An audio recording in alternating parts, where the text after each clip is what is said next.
Inclinemos nuestros rostros para orar. Nuestro Padre y nuestro Dios, te damos gracias por el grato privilegio de encontrarnos en este lugar para estudiar tu palabra y para escuchar tu voz y tu voluntad para nuestras vidas. Pedimos, Señor, que al estudiar sobre el futuro de este mundo, en este tema, que tu Espíritu Santo nos acompañe y nos instruya. Te damos gracias por la promesa de tu compañía y gracias por escuchar nuestra oración, pues te lo pedimos en el precioso nombre de tu Hijo, Cristo Jesús. Amén. Nuevamente quiero extenderle un saludo muy cordial a todos los que han venido a acompañarnos a nuestro tema de hoy. Y quiero saludar también en forma muy especial a aquellas personas que nos están acompañando vía satélite por la pantalla de televisión en los diferentes países de habla hispana del mundo. Estamos muy contentos de tenerles con nosotros.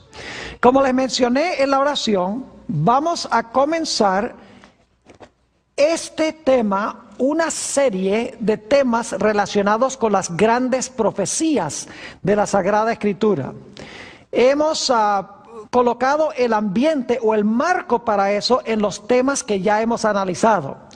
Pero ahora vamos a entrar a un estudio intenso de algunas de las grandes profecías que encontramos en los libros de Daniel y Apocalipsis. Quiero comenzar nuestro estudio en el libro de Génesis, el capítulo 1 y el versículo 28. Génesis, el capítulo 1 y el versículo 28. Hemos comenzado varias veces con este versículo porque es supremamente importante. Dice allí en Génesis 1:28, hablando de la creación del hombre, y los bendijo Dios, y les dijo, fructificad y multiplicaos, llenad la tierra y sojuzgadla. Y ahora vienen dos puntos claves que quiero subrayar. Y señoread, significa reinar, en los peces del mar, en las aves de los cielos y en todas las bestias que se mueven sobre la tierra. Como hemos visto, Dios colocó al hombre como rey de este planeta. El rey era la función y el territorio era el planeta Tierra. Pero hemos visto que como resultado del pecado, la Biblia nos dice que el reinado sobre este mundo fue usurpado o fue robado por Satanás. Eso lo encontramos en el Evangelio según San Lucas, el capítulo 4 y los versículos 5 y 6. Si van conmigo allí, San Lucas, el capítulo 4 y los versículos 5 y 6. Dice, y le llevó al diablo a un alto monte y le mostró en un momento todos los reinos de la tierra. Fíjese, le mostró todos los reinos de la tierra. Y le dijo al diablo, a ti te daré toda esta potestad y la gloria de ellos, porque a mí ha sido entregada y a quien quiero la doy. Adán le entregó a Satanás los reinos de este mundo. Ya el hombre no era rey, Satanás era el rey. Pero Jesús había prometido que Él iba a venir a esta tierra para recuperar lo que perdieron Adán y Eva. Y así fue que cuando Cristo en la cruz del Calvario dijo, consumado es, Satanás había recibido su golpe mortal en la cabeza. Cristo le quitó legalmente los reinos de la tierra a Satanás y ahora Jesús era el reinante sobre este mundo. Eso es lo que encontramos en el Evangelio según San Juan, el capítulo 12 y el versículo 31 al 33. San Juan, el capítulo 12 y el versículo 31 al 33. Aquí Jesús está por ir a la cruz del Calvario. Y quiero que noten lo que Jesús dice cuando está a punto de ir a la cruz para ganar nuevamente los reinos del mundo. Dice en el versículo 31 Jesús, ahora es el juicio de este mundo. Ahora el príncipe, algunas versiones dicen gobernante, ahora el príncipe de este mundo será echado ¿qué? Fuera. Y yo, si fuere levantado de la tierra, a todos atraeré a mí mismo. Y esto decía, dando a entender de qué muerte iba a morir. Es decir, la muerte de Cristo iba a echar fuera a Satanás. Hasta el momento que Cristo murió en la cruz, Satanás representaba el planeta Tierra. Y cuando se realizaba una reunión en el cielo, Satanás iba representando este planeta allá. Lo encontramos, por ejemplo, en el libro de Job, el capítulo 1 y también el capítulo 2. Cuando se celebraba una reunión en el cielo, Satanás iba representando este mundo porque él le había quitado el reino a Adán, quien era el que debería haber estado en esa reunión celestial. Pero como dice en San Juan 12, el diablo, el príncipe de este mundo, fue echado fuera cuando el Señor Jesucristo murió en la cruz. Es decir, Jesús ahora legalmente ocupa el reino de este mundo, ocupa el trono de este mundo. Noten también lo que dice Apocalipsis, el capítulo 12, Apocalipsis, el capítulo 12, y quiero leer el versículo 12. Después de hablar de la muerte de Jesús, nos dice en el versículo 12, por lo cual alegraos cielos y los que moráis en ellos. Ay de los moradores de la tierra y del mar, porque el diablo, escuchen esto, el diablo ha descendido a vosotros con gran ira, sabiendo que tiene mucho tiempo. ¿Notaron ustedes que dice que el diablo ha descendido a vosotros, teniendo grande ira?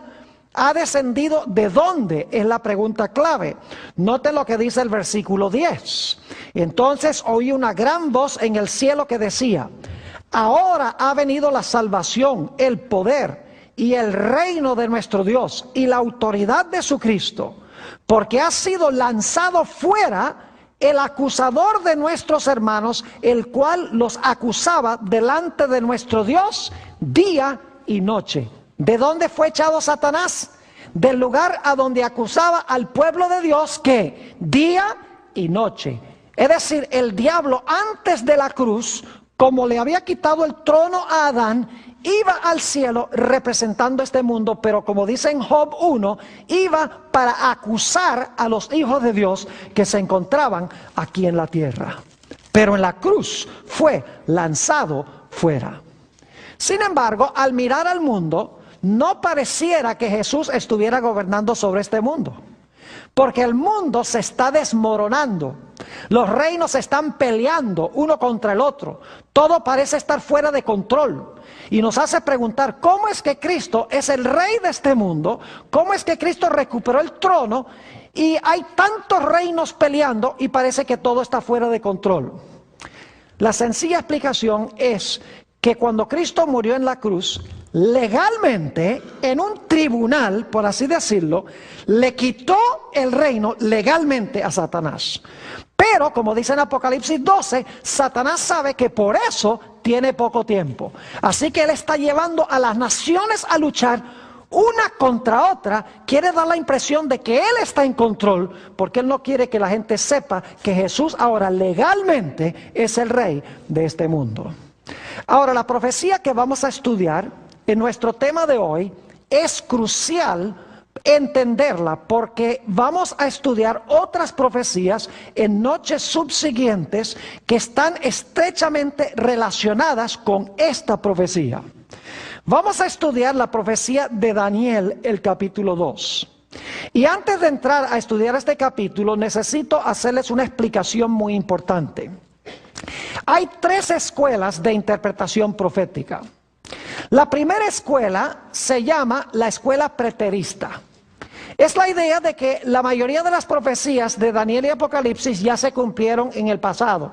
Se cumplieron en el Antiguo Testamento y con los emperadores romanos. Hay otra escuela de interpretación profética que enseña que la mayoría de las profecías no se han cumplido todavía, sino que se van a cumplir en el futuro. Hay una tercera escuela, que es aquella escuela a la cual pertenezco yo a base de mi estudio de las Sagradas Escrituras, de las profecías, que se llama el método histórico de estudiar las profecías. Quiero explicarles qué método es ese. Es la idea de que las grandes profecías de Daniel y Apocalipsis comienzan a cumplirse en los días en que escribió el profeta. Y luego esas profecías se cumplen en sucesión continuada, sin interrupción, hasta la segunda venida de Jesús. Es decir, que las profecías comienzan a cumplirse cuando el profeta escribe. Ahí comienza la secuencia. Luego esas profecías se cumplen por una secuencia de eventos que culminan finalmente con el establecimiento del reino eterno de Jesús. Y todo lo que se encuentra entre el tiempo del profeta y el tiempo cuando se establece el reino eterno son eventos en el transcurso de la historia que se realizan un evento tras otro sin paréntesis y sin interrupción. Esta profecía que vamos a estudiar hoy es el ejemplo clásico del método histórico de interpretar las profecías.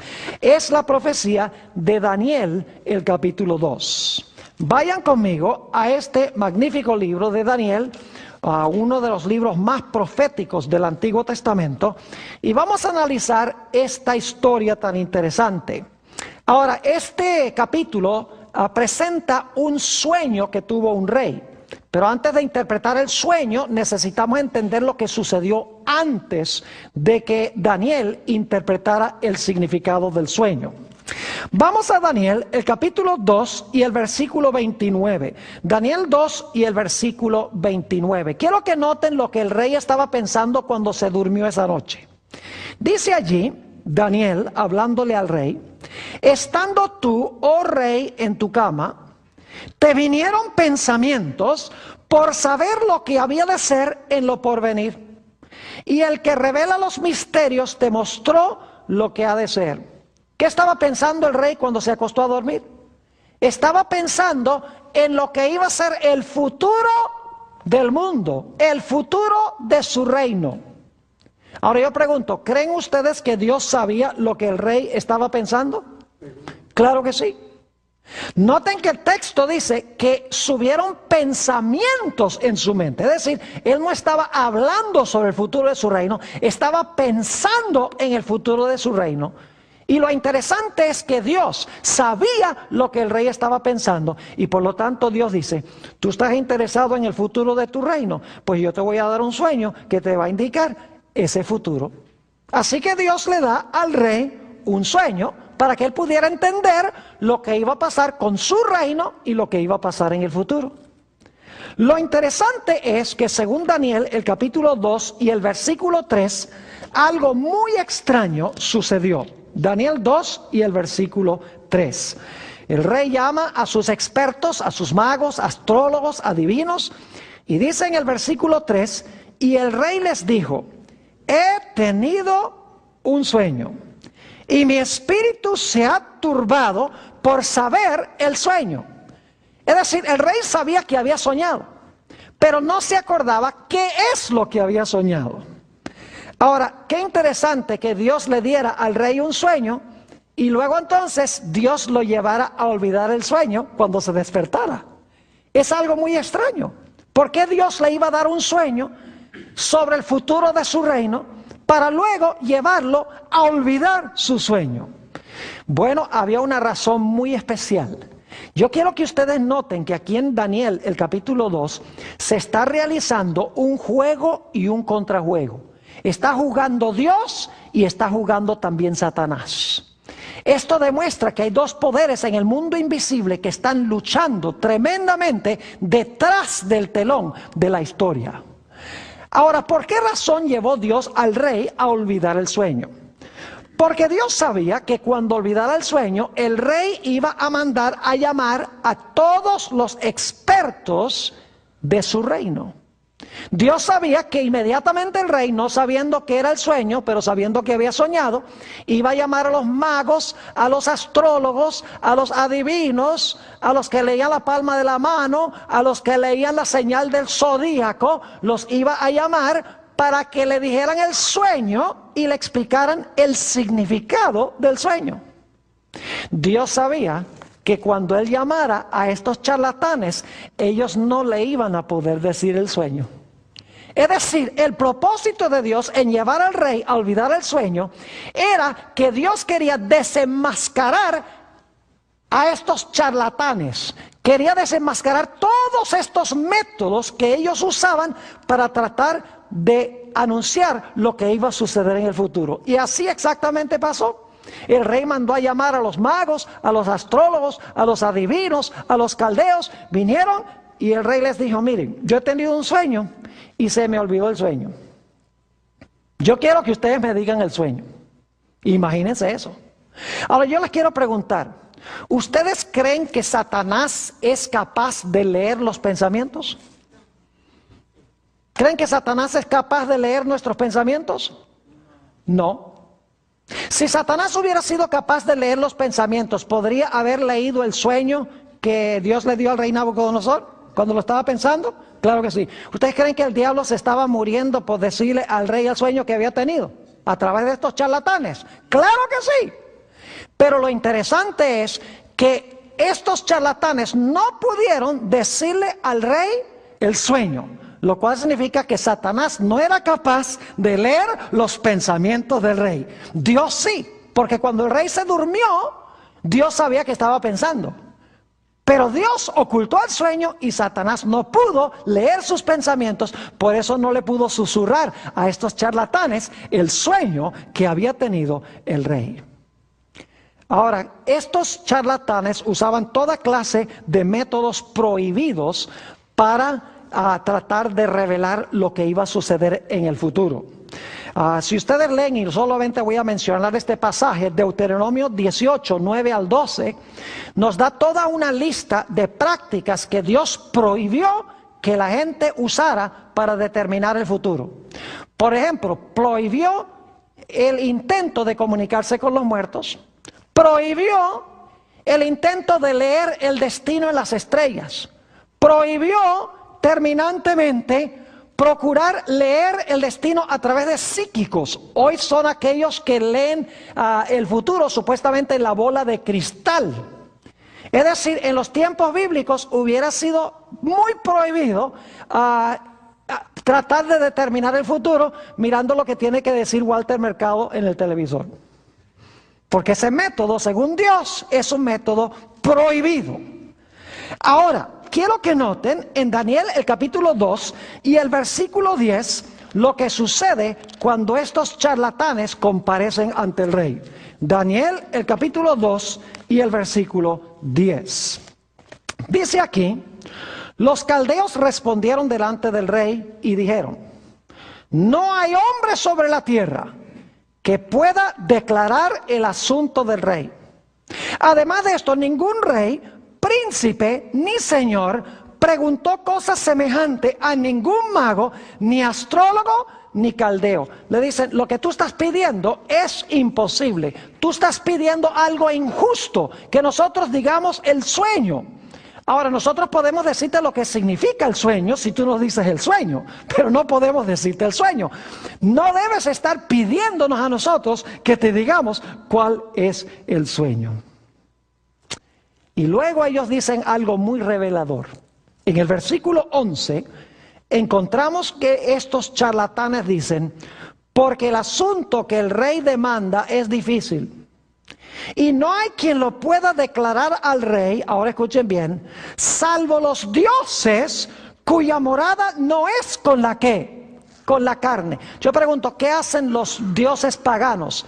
¿Revelan la verdad u ocultan la verdad? Díganme ustedes, los dioses paganos, según estos charlatanes, ¿revelan la verdad u ocultan la verdad? La ocultan, porque dicen: mire, esto solamente lo pueden explicar los dioses, y ellos no habitan con carne, ellos no habitan con los seres humanos, así que ellos tienen ese secreto que no nos revelan a nosotros. ¿Cuán diferente es el Dios de la Biblia? Noten San Juan, el capítulo 1 y el versículo 14, una expresión muy parecida a esta.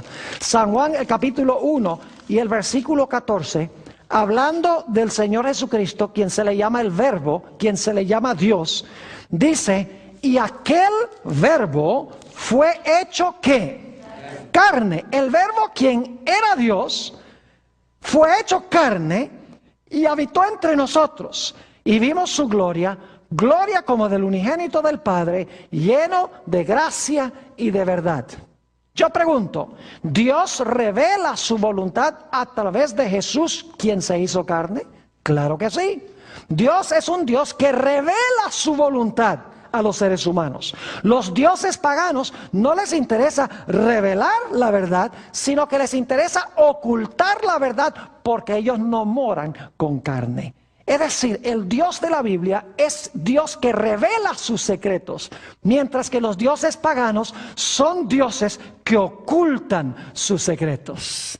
Es decir, Dios quería que Nabucodonosor conociera estas cosas que había visto en su sueño. Ahora fíjense lo que hace Satanás. Dios le dice, sabe que el rey está soñando en cuanto al futuro de su reino. Así que Dios dice, yo sé que tú estás soñando en cuanto al futuro de tu reino. Bueno, te voy a dar un sueño para que te conteste tus inquietudes. Y luego Dios, cuando se despierta, dice, no, olvídate del sueño.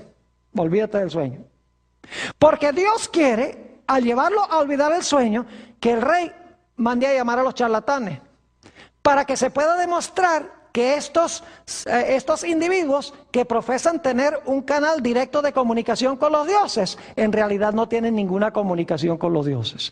Satanás queda derrotado porque se demuestra que la religión de Babilonia está en bancarrota. Así que el diablo ahora dice, ajá, tú me desenmascaraste a mi gente, ahora yo voy a hacer algo. Yo voy a mandar a matar a Daniel y a sus 3 compañeros que están en ese grupo de individuos. Así que Satanás obra sobre la mente del rey y le dice, mira, todos esos son unos charlatanes, sácalos y mátalos. ¿Y quiénes estaban entre los sabios de Babilonia? Estaba Daniel y sus 3 amigos. Saben que para este tiempo ya el rey, ya Satanás sabía que Daniel y sus compañeros le iban a representar un problema en el reino. Porque en Daniel capítulo 1 habían rehusado comer la comida del rey y habían rehusado beber la bebida del rey. Es decir, Satanás ya estaba diciendo, estos individuos me van a hacer un problema en el futuro porque son fieles a su Dios. Así que en el capítulo 2, Satanás influye sobre el rey y le dice, mira, estos charlatanes no saben nada, no son capaces de revelar nada. Sácalos y mátalos, porque el diablo sabe que entre los sabios está Daniel y sus 3 amigos. Dice, yo entonces te voy a matar a tu gente. Fíjense cómo aquí tenemos un juego y contrajuego. Juego y contrajuego. Así que Dios dice, ¿tú crees que tú me vas a matar a Daniel y vas a matar a los 3 amigos de Daniel? No. Antes lo que va a pasar es que yo voy a traer a Daniel a la prominencia en el reino. Y así fue que sucedió. Porque cuando mandaron a matar a todos los magos y fueron a buscar a Daniel, Daniel dijo, no tan rápido. Aguántese que nosotros vamos a ir a consultar con nuestro Dios para que nos diga el sueño y la interpretación del sueño. Y en vez de Daniel y sus amigos ser destruidos por el rey, Daniel y sus compañeros se hicieron los personajes más famosos en el reino. Es decir, Dios está contrarrestando la obra que está haciendo Satanás. Y quiero que noten el método que usaron Daniel y sus compañeros para descubrir el sueño y la interpretación del sueño. Daniel 2 y el versículo 17 al 19. Daniel el capítulo 2 y el versículo 17 hasta el versículo 19. Dice allí, habló y dijo a Arioc, capitán del rey, ¿cuál es la causa de que este edicto se publique de parte del rey tan apresuradamente? Entonces Arioc hizo saber a Daniel lo que había. Y Daniel entró y pidió al rey que le diese tiempo y que él mostraría la interpretación del rey. Luego se fue Daniel a su casa e hizo saber lo que había a Ananías, Misael y Azarías, sus compañeros, para que fueran y miraran la bola del cristal. No, gracias. Para que fueran y miraran la señal del zodíaco. No. Para que le leyeran la palma de la mano. No, esa no es la forma. Dice en el versículo 18, para que pidiesen misericordias del Dios del cielo sobre este misterio, a fin de que Daniel y sus compañeros no perecieren con los otros sabios de Babilonia. ¿Cómo era que Dios iba a revelar su secreto? ¿A través de los muertos? ¿A través de los psíquicos? ¿A través de la bola de cristal? ¿A través de la señal del zodíaco? ¿A través de la palma de la mano? No. ¿A través de qué? A través de la oración. Que pidieran las misericordias de Dios para que Dios revelara su secreto.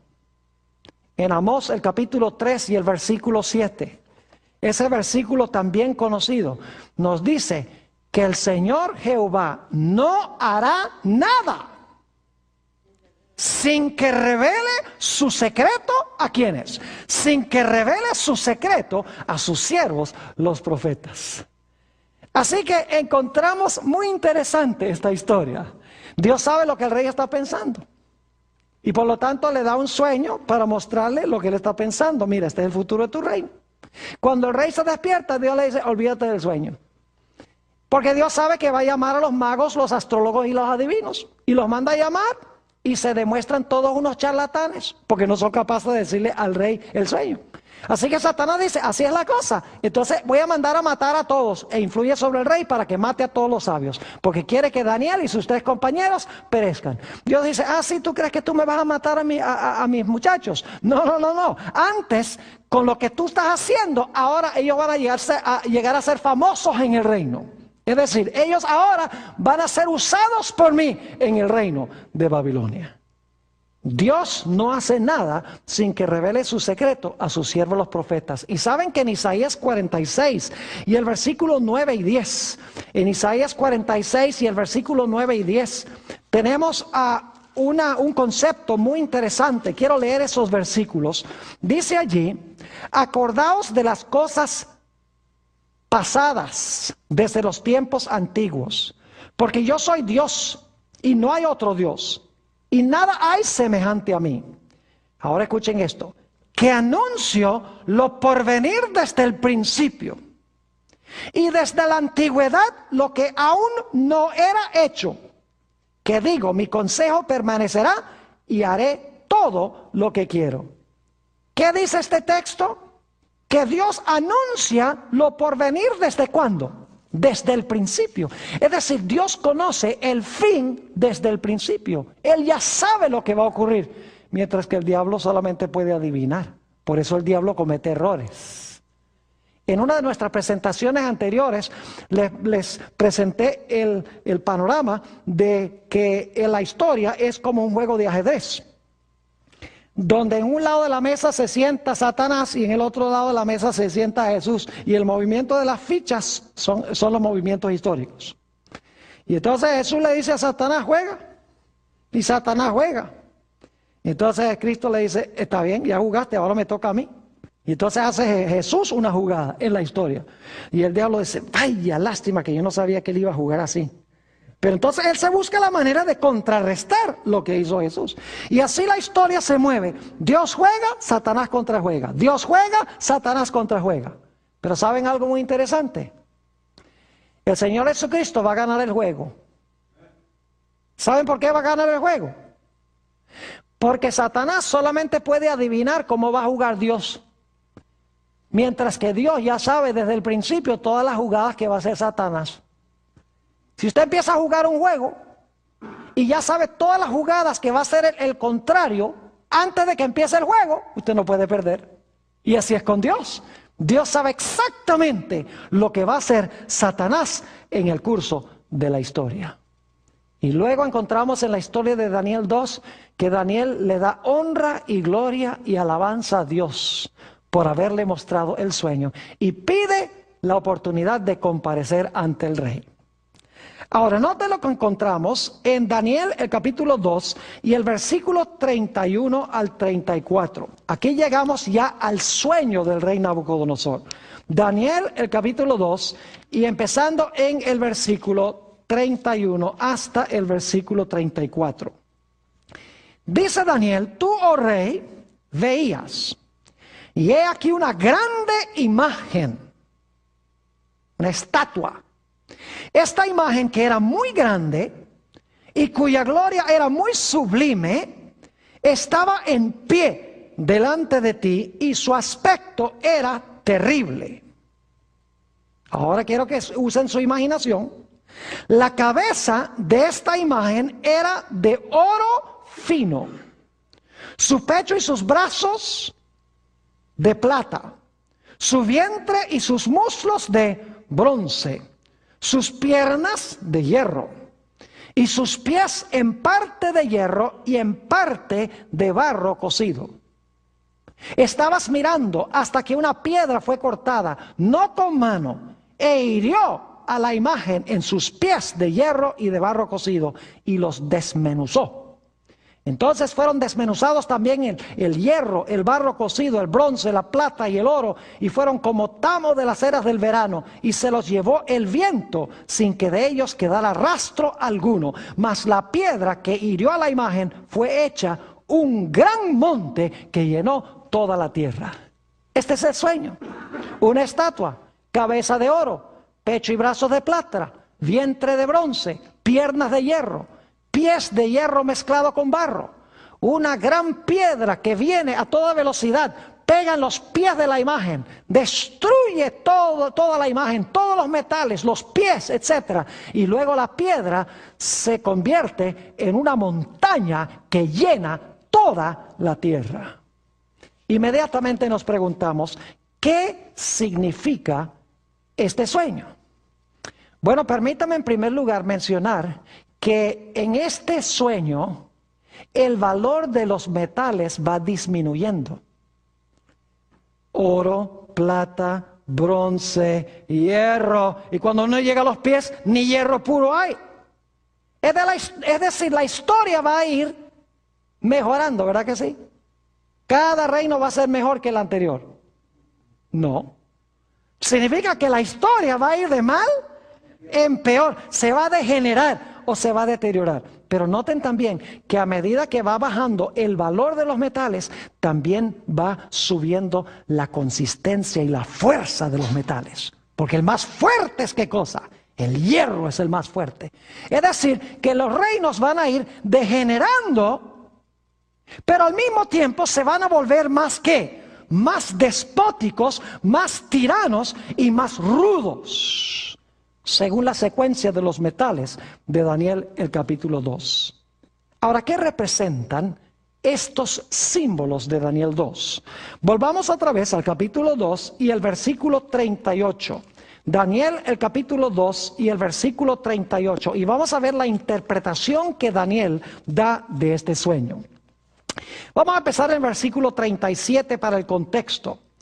Dice, tú, oh rey, eres rey de reyes, porque el Dios del cielo te ha dado reino, poder, fuerza y majestad.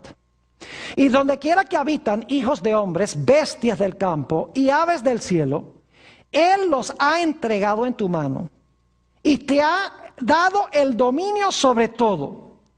¿Quién fue el que le dio el dominio a Nabucodonosor? ¿Fue porque tenía mejores ejércitos, más armas, porque era más poderoso, más inteligente? No. ¿Quién le dio el reino a Nabucodonosor? Fue Dios. ¿Quién es el que controla y dirige la historia? Es Dios, según este texto. Y luego dice la última parte del versículo 38, tú eres aquella cabeza de ¿qué? De oro. ¿Sobre qué reino gobernaba Nabucodonosor?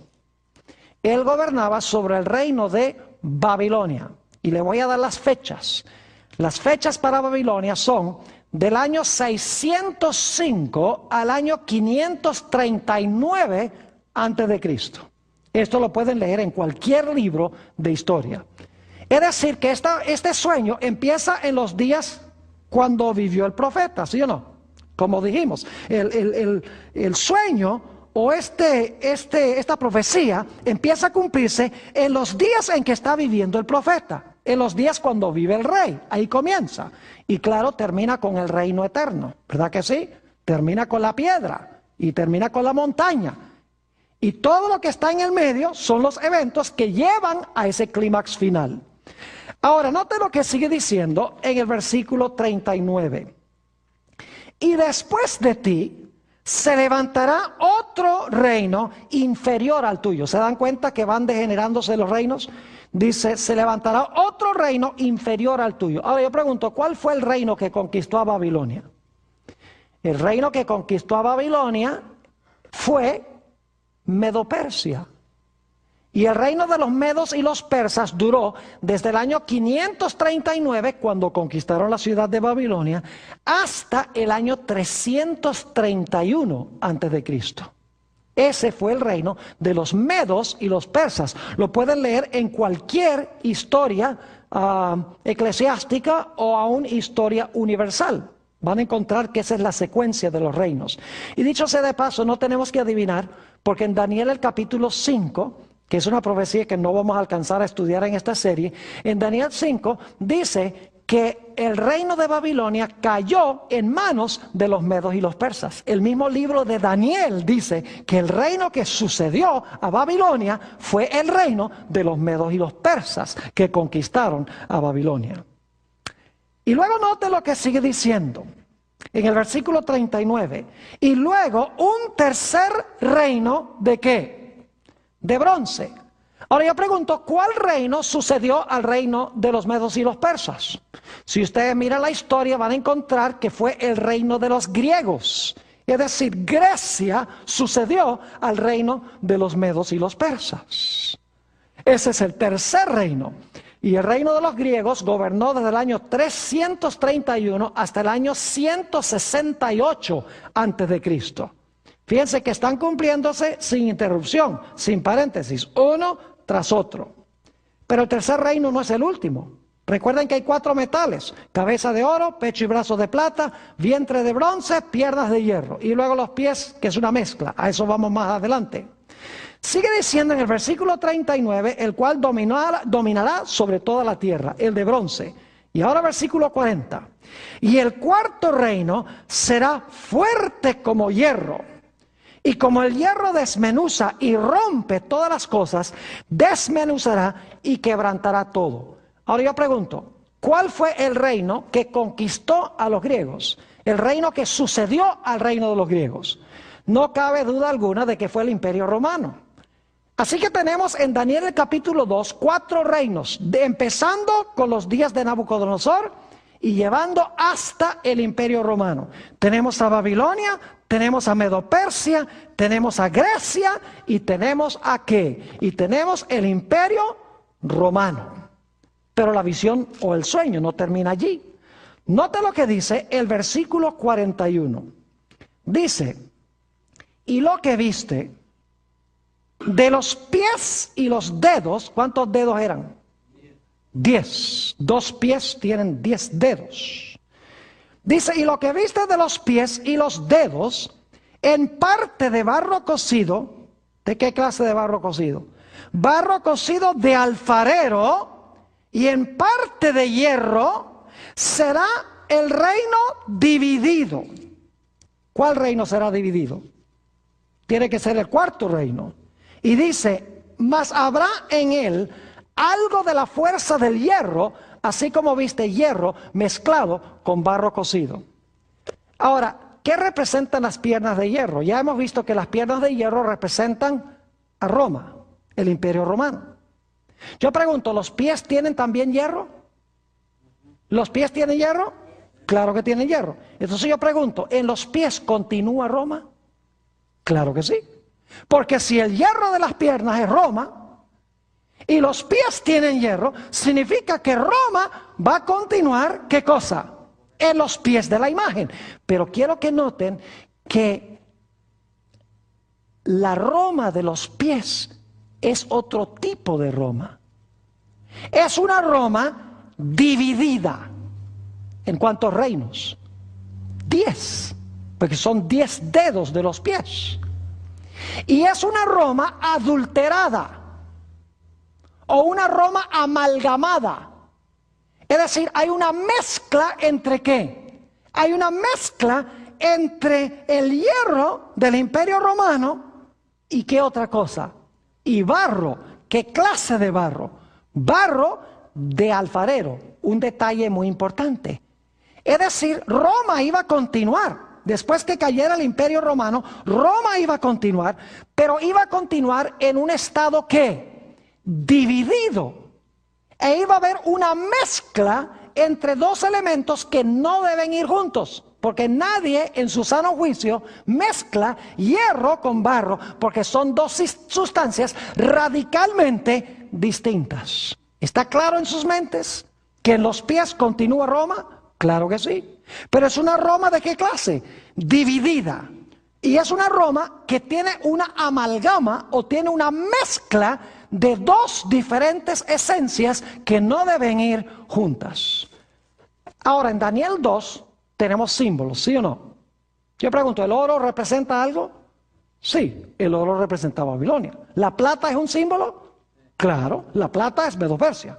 ¿El bronce es un símbolo? Claro que sí, el bronce representa a Grecia. ¿El hierro es un símbolo? Claro que sí. ¿La piedra es un símbolo? ¿Cómo no? ¿La montaña es un símbolo? Claro que sí. Entonces yo pregunto, ¿el barro también debe representar algo? ¿El barro también debe simbolizar algo? Claro que sí. Ahora la pregunta clave es, ¿qué representa o qué simboliza el barro? Vamos a Génesis, el capítulo 2 y el versículo 7. Y aquí vamos a avanzar rapidito, porque tenemos material todavía mucho que cubrir. Pero esto es muy importante lo que voy a compartir ahora. Está hablando de la creación del hombre. Dice, entonces Jehová Dios, escuchen esto, formó al hombre del polvo de la tierra. ¿El cuerpo del hombre está compuesto de qué? ¿De qué está compuesto el cuerpo del hombre? Está compuesto del polvo de la tierra. Y ahora escuchen. Y sopló en su nariz, ¿qué cosa? Aliento de vida. Y fue el hombre un ¿qué? Un ser viviente. Es decir, Dios hizo un cuerpo de polvo, lo formó de polvo. Luego le dio a ese cuerpo la capacidad de ¿qué? Le dio su espíritu o su aliento. Y el resultado fue que ese cuerpo ahora se volvió vivo. Es decir, empezó a funcionar. Todos los miembros, todas sus partes empezaron a funcionar. Y ustedes dicen, ¿esto qué tiene que ver con Daniel 2? Ya van a darse cuenta. Vayan conmigo a Isaías, el capítulo 64 y el versículo 8. Isaías 64 y el versículo 8. Muy interesante que el barro que usó Dios no era barro común y corriente, no era polvo común y corriente, sino que era barro de alfarero. Noten Isaías 64 y el versículo 8. Dice, ahora pues Jehová, tú eres nuestro Padre, nosotros ¿qué somos? Lodo o barro, y tú el que nos ¿qué? Formaste. Así que obra de tus manos somos todos nosotros. ¿De qué nos hizo Dios? ¿De qué hizo Dios al polvo? Del cuerpo, perdón. ¿Lo hizo de qué? De polvo. ¿Pero qué clase de polvo? Era polvo mojado. Es decir, era barro. Y Dios nos formó con sus propias manos como trabaja un ¿qué? Como trabaja un alfarero. Es decir, el cuerpo del hombre fue hecho de lodo y Dios lo hizo como la obra de un alfarero. Y luego Dios le dio ¿qué cosa? El aliento de vida, y entonces ese cuerpo vivió y empezaron todos los miembros del cuerpo a funcionar. Ahora, ustedes dicen, ¿por qué está llevándonos a Génesis para hablar de la creación del cuerpo del hombre y del aliento que Dios le dio a ese cuerpo para que el cuerpo funcionara? Porque tiene una relación estrecha con la profecía de Daniel, el capítulo 2. Vayan conmigo a Jeremías, el capítulo 18 y el versículo 1 al 6. Jeremías, el capítulo 18 y el versículo 1 al 6. ¿Saben que lo que hizo Dios, escuchen bien, lo que hizo Dios para crear el cuerpo literal del hombre, lo hizo Dios, lo usó Dios simbólicamente para crear a su iglesia en el Antiguo Testamento? Noten Jeremías 18 y vamos a empezar en el versículo 1. Palabra de Jehová que vino a Jeremías diciendo, levántate y vete a casa del alfarero, y allí te haré oír mis palabras. Y descendí a casa del alfarero, y he aquí que él trabajaba sobre la rueda. ¿Quién está trabajando sobre la rueda? El alfarero. Versículo 4. Y la vasija de barro que él hacía se echó a perder en su mano. Y volvió y la hizo otra vasija según le pareció mejor hacerla. Saben que el quebrar del vaso o el daño que le pasó al vaso representa el cautiverio de Israel. Fueron llevados cautivos a Babilonia. Pero luego noten lo que sucede en el versículo 5. Entonces vino a mí palabra de Jehová diciendo. ¿Qué significa que volvió a hacer la vasija de barro? Dios los volvió a traer ¿de dónde? De Babilonia. Los volvió a formar como su pueblo en Jerusalén. Dice en el versículo 6, no podré yo hacer de vosotros como este alfarero o casa de Israel, dice Jehová. He aquí que como el barro en la mano del alfarero, así sois vosotros en mi mano, oh casa de Israel. ¿Qué representa el barro del alfarero simbólicamente? ¿Representa qué cosa? Representa la casa de Israel, que era la iglesia de Cristo, ¿dónde? En el Antiguo Testamento. Así como Dios formó el cuerpo del hombre de barro literal, respiró en su nariz aliento de vida, de la misma manera Dios formó a su pueblo en el Antiguo Testamento, a Israel, de barro, pero no era barro literal, sino que el barro representaba a su pueblo que Dios formó. Los sacó de Egipto, los formó, los cuidó. Luego fueron llevados cautivos a Babilonia. Se dañó el vaso que Dios había hecho.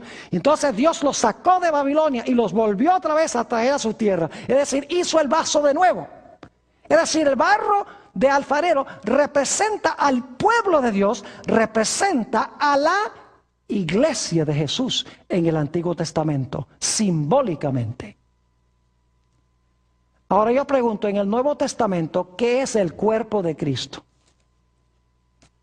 Ustedes deben saber esto. ¿Qué es el cuerpo de Cristo en el Nuevo Testamento que Jesús formó? Es la iglesia. Les menciono nada más el versículo, Colosenses 1:18. Dice que la iglesia es el cuerpo de Cristo. ¿Y de qué está compuesto el cuerpo? ¿De qué está compuesto el cuerpo espiritualmente? Está compuesto de muchos miembros, sí, pero ¿de qué está compuesto el cuerpo literalmente? De barro. ¿Quién formó ese barro? Dios formó ese cuerpo.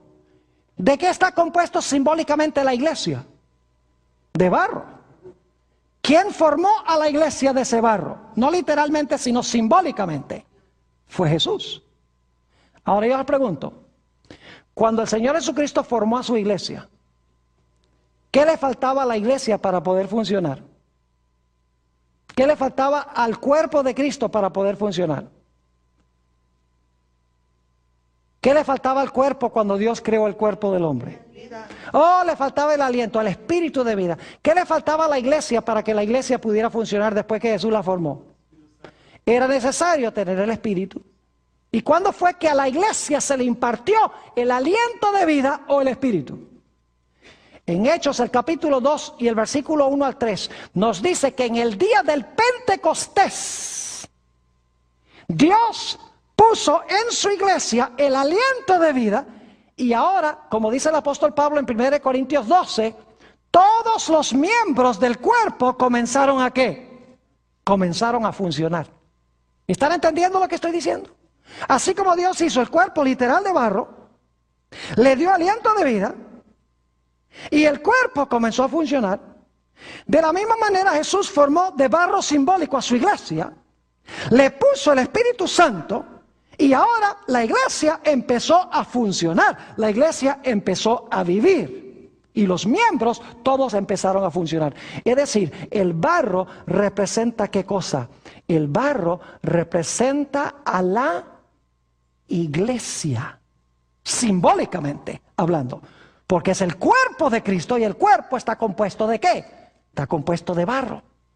Entonces cuando en Daniel 2 dice que va a haber una mezcla de hierro, que es el poder político de Roma, el imperio romano, se iba a unir con barro, significa que el poder político de Roma se iba a unir ¿con qué?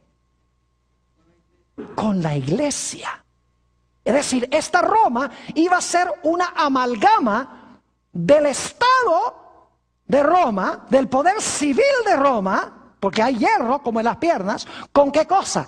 con la iglesia. Es decir, cuando Roma se dividiera en 10 reinos, ahora Roma iba a ser una Roma distinta. Iba a ser una Roma que era al mismo tiempo Estado o poder civil, y era también, ¿qué cosa? Iglesia, una mezcla de iglesia con el Estado.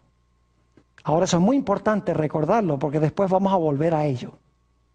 Ahora necesitamos hablar de la piedra. Imagínense ustedes, tenemos esta estatua.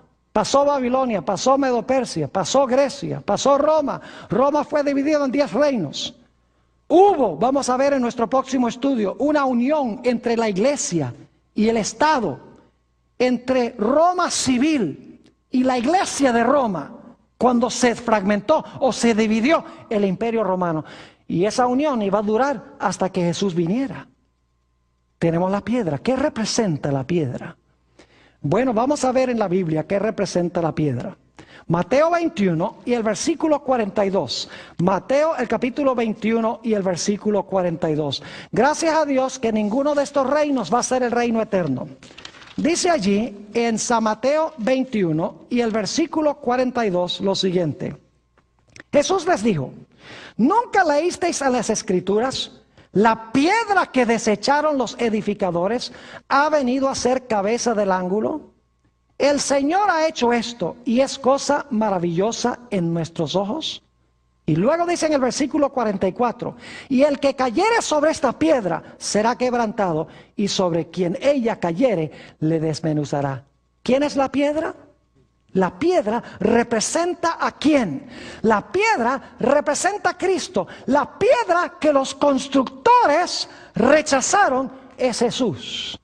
Ahora noten que en Daniel 2 y el versículo 34 se nos dice algo muy interesante en cuanto a esta piedra. Daniel 2 y vamos a leer el versículo 34.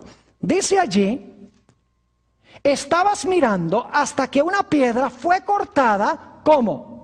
No con mano, e hirió a la imagen en sus pies de hierro y de barro cocido y los desmenuzó. La piedra fue cortada, ¿no con qué? No con mano. Ahora, ¿qué significa esa expresión? Que fue cortado fue cortada esta piedra no con mano. Vayan conmigo a Hebreos el capítulo 9 y el versículo 11. Hebreos el capítulo 9 y el versículo 11. Vamos a ver qué significa esa expresión no con manos. Dice allí, hablando del santuario, pero es la misma expresión: pero estando ya presente Cristo, sumo sacerdote de los bienes venideros, por el más amplio y más perfecto tabernáculo, dicho sea de paso, es el celestial, no hecho de manos, es decir, no de esta ¿qué? No de esta creación. ¿Quién hizo el santuario celestial? Fue Dios. Es decir, no fue hecho con manos humanas. ¿Qué significa entonces que esta piedra no fue hecha con manos? Significa que no es un reino establecido por los seres humanos, sino que es un reino sobrenatural establecido ¿por quién? Establecido por Dios. La piedra que pega en la imagen y desmenuza la imagen representa la segunda venida de Jesús en poder y gloria para destruir los reinos de todo el mundo y para establecer un reino que nunca jamás se corromperá.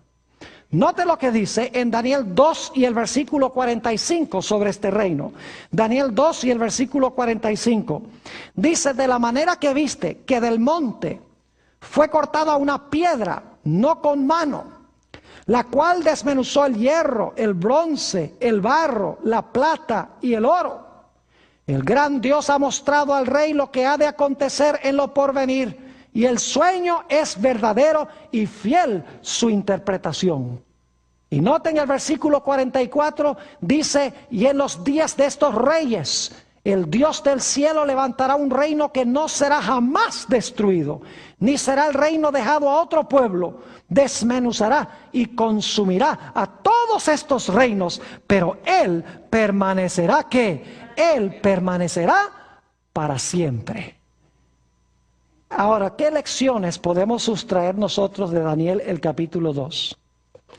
Primer punto: la historia no está fuera de control, porque Dios ha revelado exactamente cómo se iba a desarrollar la historia. ¿Saben que esta visión se está dando 605 años antes de nacer Jesús? Se cumplió este sueño precisamente como lo dijo Dios. Claro que sí. ¿Se levantó Babilonia? ¿Cómo no? ¿Se levantó Medo-Persia? Sí. ¿Se levantó Grecia? ¿Se levantó Roma? Roma fue dividida en 10 reinos y luego se mezcló la iglesia con el Estado en esta nueva Roma. Claro que sí. Es decir, todo se cumplió al pie de la letra y se anunció antes de que sucediera, centenares y miles de años antes que sucediera. Así que yo les pregunto, si todo lo que anunció Dios mucho antes se cumplió al pie de la letra, ¿podemos tener la seguridad que el último evento se va a cumplir también? ¿La piedra y la montaña? Claro que sí. El mundo no está fuera de control. Nosotros vemos huracanes como Katrina, tornados como los que pasaron en Indiana, terremotos como el de Pakistán, más de 80,000 muertos, el tsunami de Asia, 300,000 muertos, guerras, terrorismo como en Jordania ayer, el gobierno todo fragmentado y decimos, el mundo está fuera de control. Pero Cristo se sienta en su trono y dice, yo les voy a decir exactamente cómo se va a desarrollar la historia, yo estoy en control. Y saben que ahora estamos en las uñas de la imagen. Y pronto se realizará ese último gran evento, el único que falta, la roca para establecer el reino eterno de Cristo Jesús.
Dos puntos claves que quiero subrayar.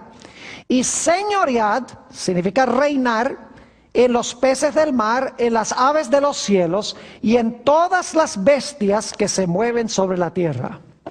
Como hemos visto, Dios colocó al hombre como rey de este planeta.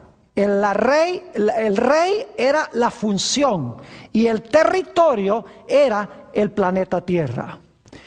Pero hemos visto que como resultado del pecado, la Biblia nos dice que el reinado sobre este mundo fue usurpado o fue robado por Satanás. Eso lo encontramos en el Evangelio según San Lucas, el capítulo 4 y los versículos 5 y 6. Si van conmigo allí, San Lucas, el capítulo 4 y los versículos 5 y 6. Dice, y le llevó al diablo a un alto monte, y le mostró en un momento todos los reinos de la tierra. Fíjese, le mostró todos los reinos de la tierra. Y le dijo al diablo, a ti te daré toda esta potestad. Inclinemos nuestros rostros para orar. Nuestro Padre y nuestro Dios, te damos gracias por el grato privilegio de encontrarnos en este lugar, para estudiar tu palabra y para escuchar tu voz y tu voluntad para nuestras vidas. Pedimos, Señor, que al estudiar sobre el futuro de este mundo, en este tema, que tu Espíritu Santo nos acompañe y nos instruya. Te damos gracias por la promesa de tu compañía y gracias por escuchar nuestra oración, pues te lo pedimos en el precioso nombre de tu Hijo, Cristo Jesús. Amén. Nuevamente quiero extenderle un saludo muy cordial a todos los que han venido a acompañarnos a nuestro tema de hoy. Y quiero saludar también en forma muy especial a aquellas personas que nos están acompañando vía satélite por la pantalla de televisión en los diferentes países de habla hispana del mundo. Estamos muy a gloria de ellos. porque a mí ha sido entregada y a quien quiero la doy. Adán le entregó a Satanás los reinos de este mundo. Ya el hombre no era rey, Satanás era el rey. Pero Jesús había prometido que Él iba a venir a esta tierra para recuperar lo que perdieron Adán y Eva. Y así fue que cuando Cristo en la cruz del Calvario dijo, consumado es, Satanás había recibido su golpe mortal en la cabeza.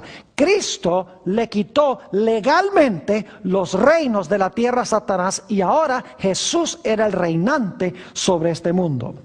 Eso es lo que encontramos en el Evangelio según San Juan, el capítulo 12 y el versículo 31 al 33. San Juan, el capítulo 12 y el versículo 31 al 33. Aquí Jesús está por ir a la cruz del Calvario.